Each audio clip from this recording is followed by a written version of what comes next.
नमस्कार दोस्तों, आपका स्वागत है हमारी इस नए वीडियो में जिसमें हम देखेंगे भारत का भूगोल के बारे में। हमारा टॉपिक है पर्वत, पठार, जलवायु, जलप्रपात, राष्ट्रीय उद्यान आदि से जुड़े सवाल। पहला सवाल देखते हैं, नर्मदा नदी किस पर्वत से निकलती है? इसका आंसर है अमरकंटक पहाड़ी से।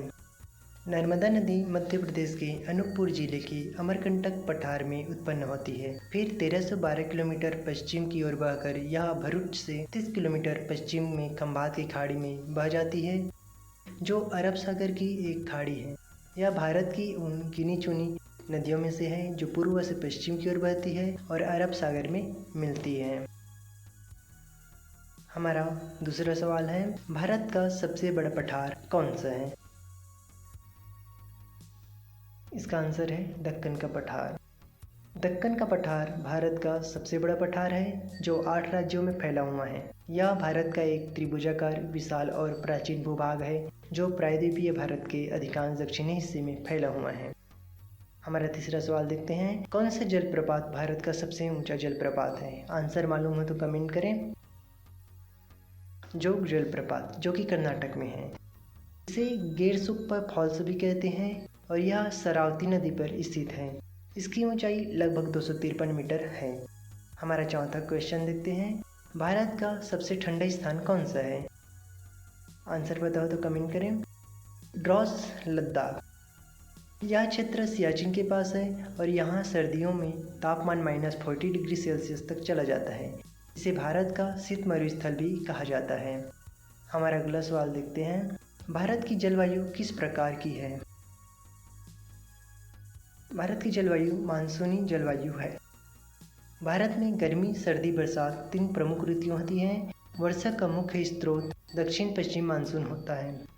हमारा छठवां सवाल है, भारत का सबसे बड़ा राष्ट्रीय उद्यान कौन सा है? हेमिस नेशनल पार्क, जो कि लद्दाख में है। यह पार्क तेंदुआ, स्नो लेपर्ड और अन्य हिमालयी जीवों के लिए प्रसिद्ध है। इसका क्षेत्रफल लगभग 4400 वर्ग किलोमीटर है। सातवां क्वेश्चन देखते हैं, भारत की सबसे बड़ी तटीय रेखा किस राज्य की है? गुजरात। गुजरात की समुद्री सीमा 1600 किलोमीटर से अधिक है, जो सभी राज्यों में सबसे लंबी है। भारत के किस शहर को पूर्व का स्कॉटलैंड कहा जाता है? शिलांग।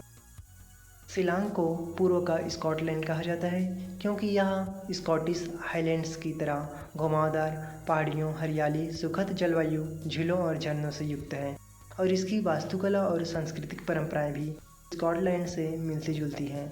अपनी हरियाली, घाटियाँ और झरनों के कारण शिलांग को यह उपनाम दिया गया है। हमारा अगला प्रश्न देखते हैं, सियाचिन ग्लेशियर कहाँ स्थित है? इसका सही आंसर है लद्दाख के काराकोरम पर्वतमाला में। सियाचिन ग्लेशियर हिमालय पर्वतमाला की पूर्वी काराकोरम पर्वतमाला में भारत और पाकिस्तान के बीच विवादित क्षेत्र में स्थित है। यह बिंदु NJ 9842 के उत्तर पूर्व में स्थित है, जहाँ नियंत्रण रेखा समाप्त होता है। यह काराकोरम का सबसे लंबा और दुनिया का दूसरा सबसे लंबा गैर ध्रुवीय ग्लेशियर है, जिसे भारत द्वारा प्रशासित किया जाता है। यह दुनिया का सबसे युद्ध क्षेत्र है और राजनीतिक दृष्टि से अत्यंत महत्वपूर्ण है। हमारा अगला लास्ट क्वेश्चन देखते हैं, भारत में काली मिट्टी किसके लिए प्रसिद्ध है? आंसर करें। कपास की खेती के लिए। यह मिट्टी महाराष्ट्र, गुजरात और मध्य प्रदेश में प्रमुखता रूप से पाई जाती है और इसे रेगुन मिट्टी भी कहते हैं। अगर आपको हमारे वीडियो पसंद आए तो लाइक करें, शेयर और हमारे साथ जुड़े रहने के लिए हमारे चैनल को सब्सक्राइब जरूर करें। धन्यवाद।